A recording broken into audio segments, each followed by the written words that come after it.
Construction management and safety എഞ്ചിനീയറിങ്ങിലെ last മോഡ്യൂളാണ് നമ്മൾ ഡിസ്കസ് ചെയ്യുന്നത്. ആ ഒരു പാർട്ട് എന്ന് പറഞ്ഞാൽ സേഫ്റ്റി എഞ്ചിനീയറിംഗ് ആണ് വരുന്നത്. കൺസ്ട്രക്ഷൻ സൈറ്റുകളിൽ വരുന്ന ഡിഫറെൻറ്റ് സേഫ്റ്റി മെഷേഴ്സാണ് നമ്മൾ ഈ ഒരു മൊഡ്യൂളിൽ ഇൻക്ലൂഡ് ചെയ്തിരിക്കുന്നത്. അപ്പോൾ ഡീറ്റെയിൽ ആയിട്ട് നമുക്ക് മൊഡ്യൂളിലേക്ക് കിടക്കാം. ഈ ഒരു മൊഡ്യൂൾ മെയിനായിട്ട് ഡീൽ ചെയ്യുന്നത് കൺസ്ട്രക്ഷൻ സേഫ്റ്റി മാനേജ്മെൻറ്റ്, അതുപോലെ എൻ്റർപ്രണർഷിപ്പ്, കൺസ്ട്രക്ഷൻ എക്യുപ്മെൻറ്റ്സ് എന്നിവയാണ്. അപ്പോൾ നമുക്കറിയാം കൺസ്ട്രക്ഷൻ എന്ന് പറയുന്നത് ഏറ്റവും റിസ്ക് ആയിട്ടുള്ള ഒരു ജോബാണ്. പല അപകടങ്ങളും ആക്സിഡൻസൊക്കെ സംഭവിക്കുന്ന ഒരു ഫീൽഡ് കൂടിയാണ്. അപ്പോൾ ഇതെങ്ങനെ ഹസാഡസ് അല്ലാതെ നമുക്ക് മാറ്റിയെടുക്കാം, അതിന് കുറച്ച് സേഫ്റ്റി മെഷേഴ്സ് നമ്മൾ ഫോളോ ചെയ്യുന്നുണ്ട്. ആ സേഫ്റ്റി മെഷേഴ്സിനെ കുറിച്ചാണ് ഫസ്റ്റ് ഡിസ്കസ് ചെയ്യുന്നത്. ഇതൊരു ഫുള്ളി തിയറി ബേസ്ഡ് മൊഡ്യൂളാണ്. സോ എല്ലാ ടോപ്പിക്സും ഇമ്പോർട്ടൻ്റ് ആണ്, പറയാൻ പോകുന്ന എല്ലാ ടോപ്പിക്സും ഇമ്പോർട്ടൻ്റ് ആണ്. അതിനെക്കുറിച്ചൊക്കെ ഡീറ്റെയിൽ ആയിട്ട് പഠിക്കുക. എല്ലാ ക്വസ്റ്റ്യൻ പേപ്പറിലും കണ്ടുവരുന്ന ക്വസ്റ്റ്യൻസുമാണ്. Construction work is a hazardous land based job. Some construction site job include building houses, roads, tree forts, work places and repair and maintain infrastructures. This work include many hazardous tasks and conditions such as working with height, excavation, noise, dust, power, tool and equipment. ഈ construction സൈറ്റിൽ വർക്കേഴ്സൊക്കെ ജോലി ചെയ്യുന്നത് ഒന്നെങ്കിൽ higher ആയിട്ടുള്ള പൊസിഷനിൽ ഇരുന്നിട്ടൊക്കെ ആയിരിക്കും, കുറച്ച് ഹൈറ്റിലൊക്കെ ആയിരിക്കും. അതൊരു റിസ്ക്കാണ്. കാരണം അവർക്ക് കറക്റ്റായിട്ടൊരു സേഫ്റ്റി ഒന്നും ഇല്ലെങ്കിൽ അവർ അവിടുന്ന് വീണ് പോകാൻ ചാൻസ് ഉണ്ട്. അതുപോലെ തന്നെ ഹെൽത്ത് ഇഷ്യൂസ് ഉണ്ടാവും. കൺസ്ട്രക്ഷൻ സൈറ്റിൽ ഒരുപാട് ഡസ്റ്റ് മാറ്റേഴ്സ് ഉണ്ടാവും, നോയ്സ് മാറ്റേഴ്സ് ഉണ്ടാവും. അതുമൂലം ഹെൽത്ത് ഇഷ്യൂസും ജനറേറ്റ് ചെയ്യാം. പിന്നെ അതുപോലെ തന്നെ പവർ ടൂൾസ് ആൻഡ് എക്യുപ്മെൻറ്റ്സ് നമ്മളവിടെ യൂസ് ചെയ്യുന്നുണ്ട്, ഡിഫറെൻ്റ് ആയിട്ടുള്ള എക്യുപ്മെൻറ്റ്സ്. അതിൽ നിന്നുള്ള ആക്സിഡൻസും ഉണ്ടാവാം. നെക്സ്റ്റ് പോയിന്റ് പറയുന്നത് the most common facilities are caused by fatal falls being struck by an object, electronics and being caught in between two objects. Construction work has been increasing in developing and undeveloping countries over the past few years. With an increase in this type of work, occupational facilities have increased. അപ്പോൾ നമുക്ക് ഒരുപാട് accidents, ഒരു undeveloped ആയിക്കോട്ടെ developed ആയിക്കോട്ടെ, ആ കൺട്രീസിലൊക്കെ ഈ construction സൈറ്റിൽ ഉണ്ടാവുന്നുണ്ട്. ഒന്നെങ്കിൽ എന്താ വീണ് ആക്സിഡൻസ് ഉണ്ടാവാം, സ്ട്രക്ക് ഉണ്ടാവാം, ഇലക്ട്രോണിക്സ് ഷോർട്ട് സർക്യൂട്ടിങ് ഉണ്ടാവാം. ഇങ്ങനെ ഒരുപാട് കൺസ്ട്രക്ഷൻ മേഖലയിൽ ആക്സിഡൻസ് ഉണ്ടാവുന്നുണ്ട്. അതിനെക്കുറിച്ചൊക്കെയാണ് ഈ ഒരു പോയിന്റ് ഡിസ്കസ് ചെയ്തിരിക്കുന്നത്. കൺസ്ട്രക്ഷൻ സൈറ്റിലുണ്ടാകുന്ന ആക്സിഡൻസ്, അതുപോലെ തന്നെ ഹെൽത്ത് ഇഷ്യൂസൊക്കെ അവോയ്ഡ് ചെയ്യാൻ വേണ്ടിയിട്ട് നമ്മളെന്താണ് കുറച്ച് ജനറൽ പ്രിൻസിപ്പിൾ അഡോപ്റ്റ് ചെയ്തിട്ടുണ്ട് സേഫ്റ്റിക്ക് വേണ്ടിയിട്ട്. ആ ജനറൽ പ്രിൻസിപ്പിൾസിനെ കുറിച്ചാണ് ഇവിടെ പറഞ്ഞിരിക്കുന്നത്. First one, every large construction project should have a safety department headed by an officer. ഏതൊരു കൺസ്ട്രക്ഷൻ ഫീൽഡ് ആയിക്കോട്ടെ, അല്ലെങ്കിൽ കൺസ്ട്രക്ഷൻ പ്രൊജക്റ്റ് നടക്കുന്ന ഏരിയ ആയിക്കോട്ടെ, അവിടെ നമ്മളെന്താണ് ഒരു പ്രൊജക്റ്റ് സേഫ്റ്റി ഡിപ്പാർട്ട്മെൻറ്റ് പ്രൊവൈഡ് ചെയ്തിരിക്കണം. അതിനൊരു ഹെഡ് ഉണ്ടായിരിക്കണം, ഒരു സേഫ്റ്റി ഓഫീസർ ഉണ്ടായിരിക്കണം. അതാണ് ഫസ്റ്റ് പ്രിൻസിപ്പിൾ. സെക്കൻഡ് പ്രിൻസിപ്പിൾ എന്ന് പറയുന്നത് safety measures as A close in the contract document. നമ്മുടെ സേഫ്റ്റി കുറച്ച് മെഷേഴ്സൊക്കെ ഡോക്യുമെൻറ്റൈസ് ചെയ്തിട്ടുണ്ടാവും. അതിൽ ഫോളോ ചെയ്തിട്ട് വേണം നമ്മൾ സേഫ്റ്റി മെഷർമെൻറ്റ്സ് ഒക്കെ എടുക്കാൻ വേണ്ടിയിട്ട്. Third point, previous safety records of a contractor is an important consideration in the pre-qualification of a contractor. അതായത് പ്രീ ക്വാളിഫിക്കേഷൻ ഇമ്പോർട്ടൻ്റ് ആണ്. ഒരു എക്സ്പീരിയൻസ്ഡ് പേഴ്സൺ ഇതൊന്ന് മോണിറ്റർ ചെയ്താൽ കറക്റ്റ് വേ നമുക്ക് എന്താണ് ആക്സിഡൻസ് ഒക്കെ കുറയ്ക്കാം. Fourth point, safety is a cost item and no worthwhile program can be developed without providing fine for it. അതായത് സേഫ്റ്റി എന്ന് പറയുന്നത് ഒരു കോസ്റ്റ് ഐറ്റമാണ്. നമുക്കിവിടെ ഒരു ചിലപ്പോൾ ലോസ് വരാം. സേഫ്റ്റി ലോസ് സേഫ്റ്റിക്ക് എന്തെങ്കിലും മിസ് ഹാൻഡിൽ ചെയ്താലൊക്കെ നമുക്കവിടെ കോസ്റ്റ് ലോസ് വരാം. അപ്പോൾ സേഫ്റ്റി എന്ന് പറയുന്നത് ഒരു കോസ്റ്റ് ഐറ്റാണ്. ഫിഫ്ത്ത് പ്രിൻസിപ്പിൾ ബ്രീഫിംഗ് ചെയ്യുന്നത് safety education and training is one of the most important aspect of construction safety. അതായത് നമ്മൾ വർക്കേഴ്സിനും അതുപോലെ തന്നെ ടെക്നോക്രാഫ്റ്റിനും ടെക്നീഷ്യൻസൊക്കെ പ്രോപ്പറായിട്ട് സേഫ്റ്റി ട്രെയിനിങ് ക്ലാസ്സസ് കൊടുത്തിട്ടില്ലെങ്കിൽ അവിടെ ആക്സിഡൻസ് വരാം. അവർക്കൊരു അവയർനെസ് ഒന്നും ഇല്ലെങ്കിൽ അവിടെ ആക്സിഡൻസ് വരാം. അതുകൊണ്ട് നമുക്കൊരു സേഫ്റ്റി എഡ്യൂക്കേഷൻ പ്രോപ്പറായിട്ട് എല്ലാ ലേബേഴ്സിനും അതുപോലെ തന്നെ ടെക്നിക്കലായിട്ടുള്ള സ്റ്റാഫ്സിനും പ്രൊവൈഡ് ചെയ്തിരിക്കണം. Sixth principle deals with government also needs to improve the safety measures by providing proper inspection. ഒരു ഗവൺമെൻറ് വൈസ് സൂപ്പർവിഷൻ ആവശ്യമാണ് സേഫ്റ്റിക്ക് വേണ്ടിയിട്ട്. കാരണം നമുക്ക് പല കോൺട്രാക്ടേഴ്സ് ആവും വർക്കേഴ്സിനെയൊക്കെ അറേഞ്ച് ചെയ്യുന്നത്. അവർ ചിലപ്പോൾ പ്രോപ്പറായിട്ടൊരു സേഫ്റ്റി ഒന്നും പ്രൊവൈഡ് ചെയ്തിട്ടില്ലെങ്കിൽ അതെന്താണ് വർക്കേഴ്സിനെയും അതുപോലെ തന്നെ ആ ഒരു എൻവയോൺമെൻറ്റിനെ തന്നെ അത് ബാധിക്കും. സോ ഒരു ഗവൺമെൻറ് ലെവൽ ഇൻസ്പെക്ഷൻ ഈ ഒരു ഫീൽഡിൽ വേണം. The seventh point is it is also necessary that contractor and trade union shall extend their concern to safety. അതായത് മ്യൂച്വലായിട്ട് ഒരു ഡിസ്കഷൻ യൂണിയൻസും തമ്മിലും കോൺട്രാക്ടേഴ്സും തമ്മിലും സേഫ്റ്റീനെ കുറിച്ചൊരു ഡിസ്കഷൻ നടന്നിരിക്കണം. എങ്കിൽ മാത്രമേ നമുക്കൊരു പ്രോപ്പർ സേഫ്റ്റി കൺസ്ട്രക്ഷൻ സൈറ്റിൽ ലഭിക്കുകയുള്ളൂ. The last point, safety measures should state at the planning and designing. നമ്മൾ പ്ലാൻ ചെയ്യുന്ന സമയത്ത് അതായത് പ്രൈമറി സ്റ്റേജിൽ തന്നെ സേഫ്റ്റി മെഷേഴ്സിനെ കുറിച്ച് ഒരു ക്ലിയർ ഐഡിയ ഉണ്ടാക്കിയെടുക്കണം. പറഞ്ഞിരിക്കുന്ന ജനറൽ പ്രിൻസിപ്പിൾ വളരെ ഇമ്പോർട്ടൻ്റ് ആണ്. കാരണം എക്സാംസിന് ചോദിച്ച് കണ്ടിട്ടുള്ള ഒരു ക്വസ്റ്റ്യൻ ആണ്. സോ നമ്മളെല്ലാ പോയിൻറ്റ്സും ഡീറ്റെയിൽ ആയിട്ട് തന്നെ പഠിക്കുക. എക്സാം എഴുതുമ്പോൾ മാക്സിമം പോയിൻറ്റ്സ് വിട്ടു പോവാതെ തന്നെ എഴുതാൻ നോക്കുക. നെക്സ്റ്റ് ഞാൻ ഡിസ്കസ് ചെയ്യാൻ പോകുന്നത് നമ്മുടെ കൺസ്ട്രക്ഷൻ ഇൻഡസ്ട്രിയിൽ ഉണ്ടാകുന്ന ഒരുപാട് ആക്സിഡൻസ് ഉണ്ടല്ലേ, അതിൻ്റെ എഫക്ട്സ് നമ്മളെ കൺസ്ട്രക്ഷൻ വർക്കിനെ എങ്ങനെ ബാധിക്കും. മേജറായിട്ട് 5 എഫക്ട്സ് ആണ് പറയുന്നത്. 5 എഫക്ട്സ് ആണ് പറയുന്നത്. First, loss of human lifes. അതായത് ഹ്യൂമൻ ലൈഫ്സിനെ തന്നെ ബാധിക്കുന്ന രീതിയിൽ ആക്സിഡൻസ് മാറും. ചിലപ്പോൾ അവരെ ജീവൻ തന്നെ നഷ്ടപ്പെടുന്ന രീതിയിലാവും. Demotivation of workers. നമ്മൾ കണ്ടിന്യൂസ്ലി എന്താണ് ആക്സിഡൻസ് ഉണ്ടായിക്കൊണ്ടിരുന്നാൽ അതൊരു വർക്കേഴ്സിനെ സംബന്ധിച്ചിടത്തോളം ഒരു ഡീമോട്ടിവേഷനാണ്. അവർക്കെന്താ മൈൻഡ് അങ്ങനെ ഒരു സെറ്റാവും. പിന്നെ എപ്പോഴും ആക്സിഡൻസ് നടക്കും എന്നുള്ള ഒരു വിചാരം അവരെ മനസ്സിൽ വരും. അത് വർക്കിനെ ബാധിക്കും. Next, conflict with workers. അതായത് വർക്കേഴ്സ് തമ്മിലുള്ള പ്രശ്നങ്ങൾ ഉണ്ടാവാൻ ചാൻസ് ഉണ്ട്. Next, loss of productivity of project. നമ്മളെ എൻ്റയർ പ്രൊജക്റ്റിനെ അത് ബാധിക്കും. കാരണം എന്താണ് ഡിലേ ഇൻ വർക്ക് പ്രോഗ്രസ് ആവും. നമുക്ക് ആ ഡിലേ വരും. കംപ്ലീറ്റ് പ്രൊജക്റ്റ് കംപ്ലീറ്റ് ചെയ്യാനുള്ള ഒരു ടൈം എക്സ്റ്റെൻഡ് ചെയ്യും. അല്ലെങ്കിൽ എന്താ അവിടെ കറക്റ്റായിട്ട് ലേബേഴ്സിനെയൊന്നും ചിലപ്പോൾ കിട്ടാതെ വരും. ഈ സേഫ്റ്റി കുറഞ്ഞ സൈറ്റ്സൊക്കെ ആണെങ്കിൽ ഇതിങ്ങനെ കുറേ ഒരു ഡിഫിക്കൽട്ടീസൊക്കെ ഈ കൺസ്ട്രക്ഷൻ സൈറ്റിൽ ആക്സിഡൻറ്റ് വഴി ഉണ്ടാവുന്നുണ്ട്.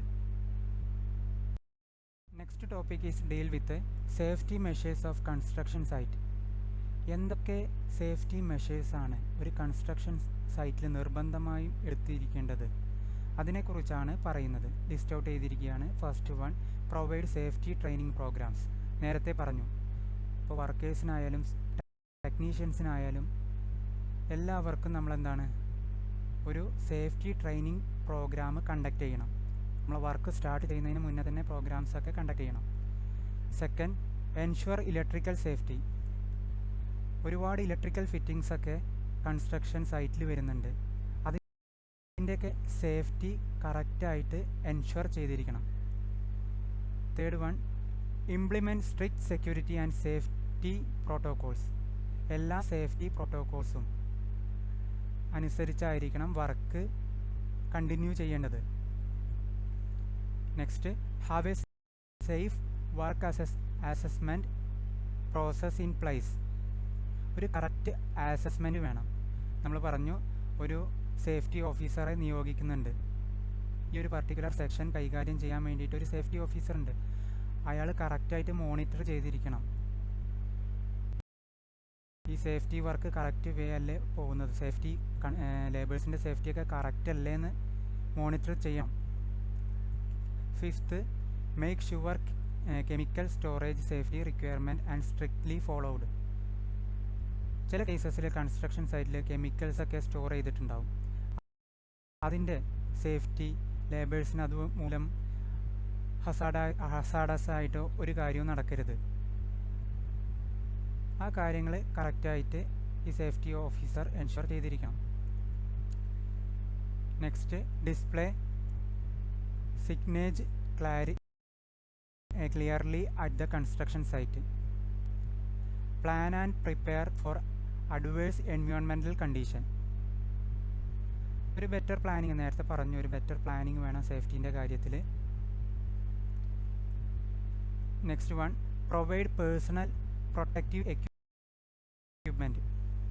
അതായത് ഓരോ വർക്കേഴ്സിനും പ്രോപ്പറായിട്ടുള്ള പ്രൊട്ടക്റ്റീവ് എക്യുപ്മെൻറ്റ്സ് പ്രൊവൈഡ് ചെയ്യണം. അവർ ഹൈ ലെവലിലൊക്കെയാണ് പണിയെടുക്കുന്നതെന്ന് വെച്ചാൽ, ഹയർ ലെവൽസിലൊക്കെയാണ് പണിയെടുക്കുന്നതെന്ന് വെച്ചാൽ അവർക്കുള്ള സേഫ്റ്റി ബെൽറ്റ്, യൂണിഫോംസ് ഇതെല്ലാം പ്രൊവൈഡ് ചെയ്തിരിക്കണം. ഇത്രയും കാര്യങ്ങളാണ് സേഫ്റ്റി മാനേജ്മെൻറ്റിനെ കുറിച്ച് പറയാനുള്ളത്. സോ ഇത് ഇമ്പോർട്ടൻ്റ് ആണ്, കറക്റ്റായിട്ട് ഫോളോ ചെയ്യുക. Entrepreneurship is the second main part of the fourth module.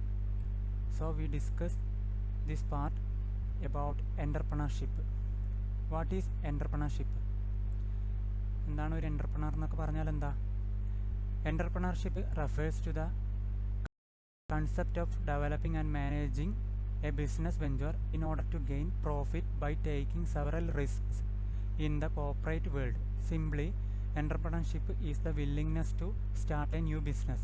ഇതെന്ന് പറഞ്ഞാൽ ഒരു പുതിയ ബിസിനസ് നമ്മൾ സ്റ്റാർട്ട് ചെയ്യുകയാണ്. ആ ബിസിനസ് സ്റ്റാർട്ട് ചെയ്യുന്ന വ്യക്തിനെ എൻ്റർപ്രണർ എന്നൊക്കെ പറയും. പക്ഷേ നമുക്ക് ഒരു ബിസിനസ് സ്റ്റാർട്ട് ചെയ്യുന്നതിൽ കുറേ ഫാക്ടേഴ്സ് ഉണ്ട് അല്ലേ, ഒരുപാട് റിസ്ക്സ് വരുന്നുണ്ട് അതിൽ. ഇതൊക്കെ മാനേജ് ചെയ്തിട്ടാണ് ആ ഒരു എൻ്റർപ്രണർ പുതിയ ബിസിനസ് സ്റ്റാർട്ട് ചെയ്യുന്നത്. The activity of setting up a business or businesses taking on financial risk in the hope of profit. അപ്പോൾ നമ്മൾ ഏതൊരു ബിസിനസ് സ്റ്റാർട്ട് ചെയ്യുന്നതും എന്ത് ലക്ഷ്യം വെച്ചിട്ടാണ്? ഒരു പ്രോഫിറ്റിനെ ലക്ഷ്യം വെച്ചിട്ടാണ് നമ്മൾ ബിസിനസ് സ്റ്റാർട്ട് ചെയ്യുന്നത്. അപ്പോൾ അതിലേക്ക് ലക്ഷ്യത്തിലെത്താൻ വേണ്ടിയിട്ട് ഒരുപാട് ഫിനാൻഷ്യൽ റിസ്ക് നമ്മൾ ഏറ്റെടുക്കാൻ തയ്യാറാവണം. എങ്കിൽ മാത്രമേ അതിലൊരു ബെറ്റർ റിസൾട്ട് നമുക്ക് അച്ചീവ് ചെയ്യാൻ കഴിയുള്ളൂ. എൻ്റർപ്രണർഷിപ്പ് എന്ന് പറഞ്ഞാൽ ഒരു ആക്റ്റാണ്. എന്തിനു വേണ്ടിയിട്ട്? Creating A business or businesses. ഒരു ബിസിനസ് സ്റ്റാർട്ട് ചെയ്യുന്നതിന് വേണ്ടിയിട്ടുള്ള ഒരു ആക്ടിനെ പറയുന്ന പേരാണ് എൻ്റർപ്രണർഷിപ്പ്. നമ്മൾ ജനറേറ്റ് പ്രോഫിറ്റ് എന്നുള്ള ഒരു ഉദ്ദേശം കൊണ്ട് മാത്രമാണ് ബിസിനസ് സ്റ്റാർട്ട് ചെയ്യുന്നത്. അത് ലോസായ പിന്നെ ആ ബിസിനസ് മുന്നോട്ട് പോവില്ല. But as a basic entrepreneurship definition, that one is a bit limiting. The more modern entrepreneurship definition is also about transforming the world by solving big problems, like bringing about social changes or creating an innovative products that challenges that status quo of how we live our lives on a daily basis. ഇവിടെ എന്ന് പറയുന്നത് മെയിനായിട്ട് deal ചെയ്യുന്നത് modern സൊസൈറ്റിനെ എൻ്റർപ്രണർഷിപ്പിനെ കുറിച്ചും basic ആയിട്ടുള്ള entrepreneur ഡെഫിനിഷൻസിനെ കുറിച്ചൊക്കെയാണ് deal ചെയ്യുന്നത്. നമുക്ക് entrepreneur ആവുക എന്ന് പറയുന്നത് വലിയൊരു ഡീലാണ്, സൊസൈറ്റിയിൽ വെക്കുന്ന വലിയൊരു ഡീലാണ്. കാരണം നമുക്ക് പ്രോഫിറ്റ് എന്ന ലക്ഷ്യത്തോടെ തുടങ്ങിയ ചിലപ്പോൾ ലോസ് ആവാം, ഒരുപാട് സോഷ്യൽ ചേഞ്ചസ് ചിലപ്പോൾ വരാം. ഇന്നോവേറ്റീവ് പ്രൊഡക്ട്സ് മാത്രം നമ്മൾ പ്രൊഡക്ഷൻ ചെയ്യുന്നുണ്ടെങ്കിൽ അവിടെ നമുക്ക് അതിനനുസരിച്ചുള്ള പ്രോഫിറ്റും കിട്ടും. നമ്മളെ ലൈഫ് സ്റ്റൈൽ തന്നെ ഇമ്പ്രൂവ് ചെയ്യിപ്പിക്കാൻ വേണ്ടി ഒരു ബിസിനസ് കൊണ്ട് കഴിയും. Next I discuss about expectation of an entrepreneur. അപ്പോൾ ഒരു എൻ്റർപ്രണറിൻ്റെ എക്സ്പെക്റ്റേഷൻസ് എന്തൊക്കെയാണെന്ന് നോക്കാം. വൺ ബൈ വൺ ആയിട്ട് ഓരോന്നും പറയാം. He should know the actual need of the society for the products or services. ഈ ഒരു പേഴ്സണ് നമുക്ക് ചെയ്യാൻ പോകുന്ന ബിസിനസ്സിനെ കുറിച്ചുള്ള ഒരു ഐഡിയ ഉണ്ടായിരിക്കണം. അവർ പ്രൊഡക്റ്റ് ചെയ്യാൻ പോകുന്ന പ്രൊഡക്ട്സിനെ കുറിച്ചൊരു ഡീറ്റെയിൽഡ് ക്ലാരിറ്റി വരുത്തിയിരിക്കണം. എങ്കിൽ മാത്രമേ അത് ഒരു ബെറ്റർ പ്ലാനിങ്ങിലൂടെ അത് മുന്നോട്ട് കൊണ്ടുപോകാൻ സാധിക്കുകയുള്ളൂ. He should take up venture with the spirit of service to the society. സൊസൈറ്റിയുടെ ആവശ്യം എന്താണോ അതനുസരിച്ച് വേണം ഒരു എൻ്റർപ്രണർ തൻ്റെ ബിസിനസ്സിലേക്ക് സ്റ്റാർട്ട് ചെയ്യാൻ വേണ്ടിയിട്ട്. He should work hard to improve better management. അയാൾ ഹാർഡ് വർക്ക് ചെയ്തിരിക്കണം. ആ പേഴ്സൺ എന്ന് പറയുന്നത് ഹാർഡ് വർക്ക് ചെയ്തിരിക്കണം. എങ്കിൽ മാത്രമേ ഒരു റിസൾട്ട് ഉണ്ടാവുകയുള്ളൂ. ഒരു നല്ലൊരു റിസൾട്ടിന് വേണ്ടിയിട്ട് ഹാർഡ് വർക്ക് ചെയ്യണം. He can support to large industries. ഈ ഒരു പേഴ്സൺ എന്ന് പറയുന്നത് ലാർജ് ഇൻഡസ്ട്രീസിനൊക്കെ സപ്പോർട്ട് ചെയ്തിട്ട് വേണം അയാളുടെ ഒരു ബിസിനസ് സ്റ്റാർട്ട് ചെയ്യാൻ വേണ്ടിയിട്ട്. കാരണം അവിടെ നിന്ന് നമുക്ക് പ്രൊഡക്റ്റീവായിട്ടുള്ള എന്തെങ്കിലും എക്യുപ്മെൻറ്റ്സൊക്കെ കിട്ടണമെങ്കിൽ അവരുടെ സപ്പോർട്ടും കൂടി ആവശ്യമാണ്. He should be successful example of self employment. Self employment എന്ന് പറഞ്ഞാൽ എന്താ? സെൽഫായിട്ട് ഒരു വെഞ്ചർ സ്റ്റാർട്ട് ചെയ്യുന്നതിനെയാണ്. He should plan to promote more labour to reduce the unemployment problem. നമ്മളൊരു പ്രൊഡക്റ്റ് സൊസൈറ്റിക്ക് വേണ്ടിയിട്ട് ഇൻട്രൊഡ്യൂസ് ചെയ്യുമ്പോൾ അവിടെ അവരുടെ നീഡ്സ് നമ്മൾ മനസ്സിലാക്കിയിരിക്കണം. അതിനനുസരിച്ചുള്ള പ്രൊഡക്ഷൻ നടന്നിരിക്കണം. ചിലപ്പോൾ നീഡ് കൂടുതലാണെങ്കിൽ പ്രൊഡക്ഷൻ കൂട്ടേണ്ടി വരും. അപ്പോൾ ഇവിടെ മോർ ലേബേഴ്സിൻ്റെ അവൈലബിലിറ്റി വേണം. അപ്പോൾ എന്താണ്, അങ്ങനെയുള്ള കണ്ടീഷൻസൊക്കെ ഉണ്ടാകുമ്പോൾ ലേബേഴ്സ് കുറഞ്ഞാൽ എന്താ പ്രശ്നം? പ്രൊഡക്ടിവിറ്റി കുറയും. അപ്പോൾ കുറച്ചുകൂടി ബെറ്റർ ആയിട്ടുള്ള മോർ എംപ്ലോയീസിനെ നമ്മൾ പ്രൊമോട്ട് ചെയ്യുക. ഒരു പ്രൊഡക്ഷന് വേണ്ടിയിട്ട് മോർ എംപ്ലോയീസിനെ പ്രൊമോട്ട് ചെയ്യുക. അതാണ് ഈ ഒരു പോയിന്റിൽ വരുന്നത്. പിന്നെ നെക്സ്റ്റ്, ഫുൾ ഡെഡിക്കേഷൻ. ഈ ഒരു വ്യക്തി എൻ്റർപ്രണർ എന്ന് പറയുന്നത് ഫുൾ ഡെഡിക്കേറ്റഡ് ആയിട്ടുള്ള ഒരു പേഴ്സൺ ആയിരിക്കണം. ഈ ഒരു ടേബിൾ മെയിനായിട്ട് ഡിസ്കസ് ചെയ്യുന്നത് മാനേജീരിയൽ സ്റ്റൈലും എൻ്റർപ്രണർ സ്റ്റൈലിനെ കുറിച്ചുമാണ്. ഈ രണ്ട് സ്റ്റൈൽസ് എന്ന് പറഞ്ഞാൽ എൻറ്റയർലി ചില സിമിലാരിറ്റീസൊക്കെ ഉണ്ട്, എങ്കിൽ കൂടി എൻറ്റയർലി ഡിഫറെൻ്റ് ആണ്. First, managerial style takes up tasks are taken up after an industry is launched. Experience makes balanced attitude. Conventional method. Ambition normal. Entrepreneur style starts an industry without any experience. Overall confidence. Utilize the resources rationally and more economically. He fairly strong ambition. അപ്പോൾ ഇവിടെ എൻ്റർപ്രണർക്ക് വരുന്നത് ambition എന്ന് പറയുന്നത് greater അംബീഷനാണ്. കാരണം അയാളൊരു starting സ്റ്റേജിലാണ് നിൽക്കുന്നത്. അയാൾക്ക് പ്രോഫിറ്റ് ഉണ്ടാക്കിയാൽ മതിയാവുള്ളൂ. കാരണം അയാൾക്ക് പ്രോഫിറ്റ് ഉണ്ടാക്കിയാൽ ആ ബിസിനസ് ഡെവലപ്പ് ചെയ്യുള്ളൂ. ഇല്ലെങ്കിൽ എന്താ, അത് എപ്പോഴും താഴെ തന്നെ നിൽക്കുകയുള്ളൂ. നേരെ മറിച്ചൊരു മാനേജീരിയൽ സ്റ്റൈലിലേക്ക് വരുമ്പോൾ, മാനേജർ എന്ന് പറയുന്ന ലെവലിൽ നിൽക്കുമ്പോൾ എന്താണ്, അവിടെ ബിസിനസ്സൊക്കെ ഓൾറെഡി റൺ ചെയ്ത് തുടങ്ങി. അവിടെ പ്രോഫിറ്റൊക്കെ എന്താണ് ഏൺ ചെയ്ത് തുടങ്ങി. അപ്പോൾ മാനേജർക്ക് എന്താണ് ഒരൊറ്റ ടാസ്കേ ഉണ്ടാവുള്ളൂ. കാരണം എന്താ, അതിനൊന്ന് തള്ളി പുഷ് ചെയ്ത് കൊടുക്കുക. അതിൻ്റെ ഒരു പ്രോഫിറ്റ് ഇൻക്രിമെൻറ്റ് ചെയ്യാൻ വേണ്ടി ഒന്ന് പുഷ് ചെയ്ത് മാത്രം കൊടുത്താൽ മതി.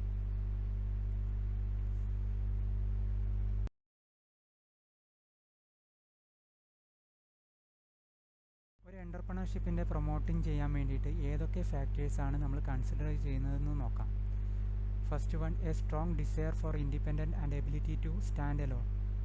ഇപ്പോൾ ഈ ഒരു എൻ്റർപ്രണർ എന്ന് പറയുന്നത് അയാളൊരു സ്വന്തം നിലയ്ക്ക് നിൽക്കാൻ കഴിയുന്ന ഒരാളായിരിക്കണം. ഒരു സ്ട്രോങ് അംബീഷൻസ് ഉള്ള ആളായിരിക്കണം. എങ്കിൽ മാത്രമേ ആ ഒരു ബിസിനസ് പൂർണ്ണതയിലെത്തുള്ളൂ.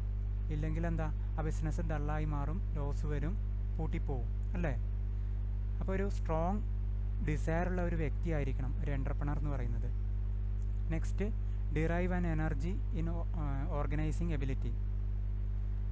അയാൾ ആ ബിസിനസ് സ്റ്റാർട്ട് ചെയ്യാനുള്ള എനർജി അയാൾ തന്നെ സ്വയം കണ്ടുപിടിക്കണം. അതുപോലെ തന്നെ അതിനുള്ള റിസോഴ്സസും ഒക്കെ അയാൾ കണ്ടുപിടിക്കണം. A desire to diversity, expand and innovations. അയാൾ ആ ബിസിനസ്സിൽ നിന്നുകൊണ്ട് തന്നെ പുതിയ ഇന്നൊവേഷൻസിനെ കുറിച്ചുള്ള നോളജ് സ്വായത്തമാക്കിയിരിക്കണം. എന്നിട്ട് അതിൻ്റെ ബിസിനസ്സിൻ്റെ സ്ട്രെങ്ത് എന്ന് പറയുന്നത് എക്സ്പാൻഡ് ചെയ്യിപ്പിക്കണം. Technical and managerial knowledge. അയാൾക്ക് കുറച്ച് ആ ബിസിനസ്സിനെ കുറിച്ചുള്ള ടെക്നിക്കൽ നോളജും മെറ്റീരിയൽസിനെ കുറിച്ചുള്ള നോളജും ഉണ്ടായിരിക്കണം. Above average intelligence. ഒരു ആവറേജ് ഇൻ്റലിജൻസ് വേണം. ഈ ഒരു എൻ്റർപ്രണർക്ക് ആവറേജ് ഇൻ്റലിജൻസ് വേണം. Capacity to take risk.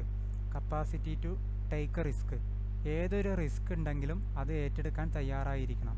ഇപ്പോൾ ലോസ് വരികയാണെങ്കിൽ ആ ലോസ് എന്നുള്ള റിസ്ക് ഏറ്റെടുക്കാൻ അയാൾ തയ്യാറായിരിക്കണം. Self confidence and long term involvement. ഈ ഒരു ബിസിനസ്സിൻ്റെ എല്ലാ ടൈമിലും ഈ ഒരു വ്യക്തിയുടെ ഇൻവോൾവ്മെൻ്റ് ആവശ്യമാണ്. ബിസിനസ് സ്റ്റാർട്ട് ചെയ്തു, അതിൽ ലാഭം വന്നു തുടങ്ങി, അപ്പോൾ അയാൾ ഒഴിഞ്ഞു നിൽക്കല്ല വേണ്ടത്. നേരെ മറിച്ച് വീണ്ടും അതിൽ ഒരു ഓവറോൾ ഇൻവോൾവ്മെൻറ്റ് എപ്പോഴും വേണം. Persistent problem solving and goal setting. എന്തെങ്കിലും പ്രോബ്ലംസൊക്കെ ഫേസ് ചെയ്യുന്നുണ്ടെങ്കിൽ അതൊക്കെ സോൾവ് ചെയ്യാനുള്ള ഒരു എബിലിറ്റിയും കൂടി ഈ ഒരു എൻ്റർപ്രണർക്ക് വേണം. ഇത്രയും കാര്യങ്ങളാണ് മെയിനായിട്ട് എൻ്റർപ്രണർഷിപ്പിനെ കുറിച്ച് പറയാനുള്ളത്. ഈ ഒരു ടോപ്പിക്കിലെ ഇമ്പോർട്ടൻ്റ് ആയിട്ടുള്ള കാര്യങ്ങളാണ് ഇത്രയും ഡിസ്കസ് ചെയ്തത്. അതുകൊണ്ട് എല്ലാ കാര്യങ്ങളും ഡീറ്റെയിൽ ആയിട്ട് തന്നെ നോക്കുക.